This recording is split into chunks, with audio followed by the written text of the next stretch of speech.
to Hannity. Now, for years, the left has been spinning their lies about global warming, all in an effort to push through their radical agenda. Watch this.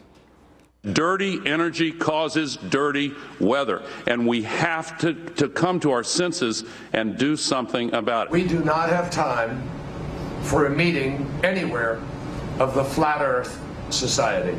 But the debate is settled. Climate change is a fact. And when our children's children look us in the eye and ask if we did all we could to leave them a safer, more stable world with new sources of energy, I want us to be able to say, yes, we did. Well, they're about to have a harsh reality check for my next guest. Patrick Moore is co-founder of Greenpeace, and he says that there's zero, let me repeat, zero evidence the Earth is warming because of human activity.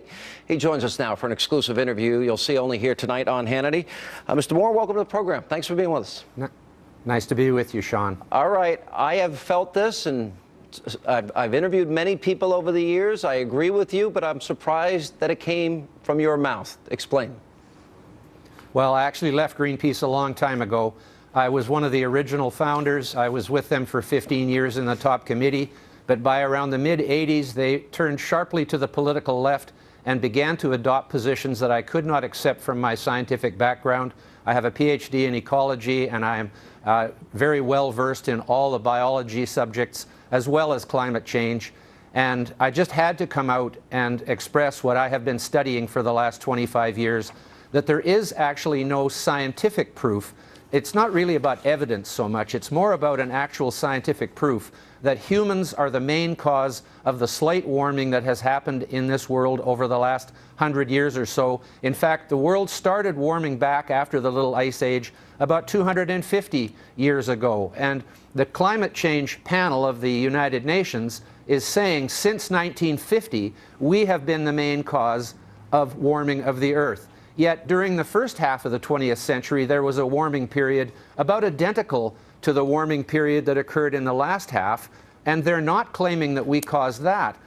They're not really saying what they think caused that. So there is simply no logic to saying that we know for certain. That's why they use the term likely. Actually, they say extremely likely, which is no really different than saying likely. It's just their opinion. In other words, it is a judgment that humans are causing the warming rather than any kind of scientific proof. When the president says debate is settled, when the Secretary of State says that we have no time for a meeting with the Flat Earth Society, 5 years ago, Al Gore predicted the North Polar ice cap would be completely ice-free. And guess what? There's plenty of ice. What do you think is driving this agenda? Because I have my own theory on it. I just want to get your thoughts. Is there an agenda driving it?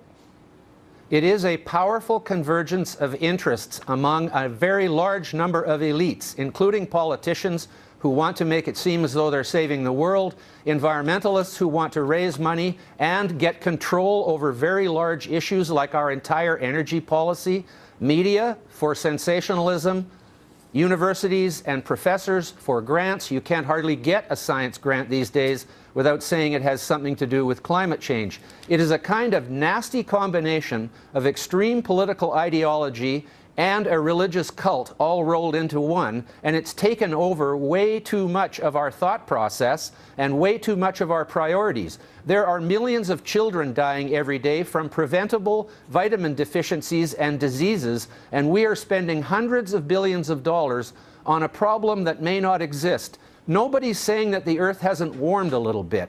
What we're saying is there's no proof that it is human activity that has caused this little bit of warming. What we're also saying is this little bit of warming is actually good for most species on the planet. Ice and frost are actually the enemies of life, and for most of the Earth's life history, it has been much warmer than it is today, and CO2 was much higher than it is today. People need to study the long history of the Earth. These true believers in climate change are only looking at the last 100 years. That is a blink in nature's eye. We've had billions of years of climate history in this world, and if you look at just the last 500 million of them, the most recent 500 million, you will see that CO2 is lower now than it has been through most of the history of life on Earth, and so is the temperature. Do you expect to be attacked by those that are part of this cult, as you call it, and those with this agenda? Because I would expect that coming from you, as well informed as you are, that you're probably going to come under some heavy fire. Do you expect that? Yes, I do, but I have no qualms about it, Sean. I know this subject very well. I understand that actually water vapor is the key to understanding the impact of CO2 increase on global warming and climate. And all of these climate models, and of course it doesn't matter how sophisticated a climate model is, it is not a crystal ball. You could learn more about the future by throwing a bunch of bones on the ground than you could by a lot of these climate models, because that's all they are, is computer models. They are not something you can predict the future of the Earth with.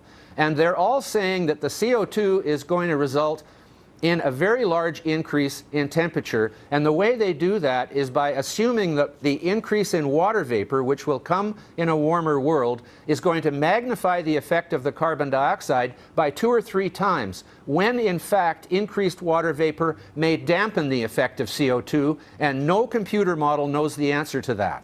Very well stated. Really appreciate your time. Thank you. Very informative interview. Thanks. Nice to be with you.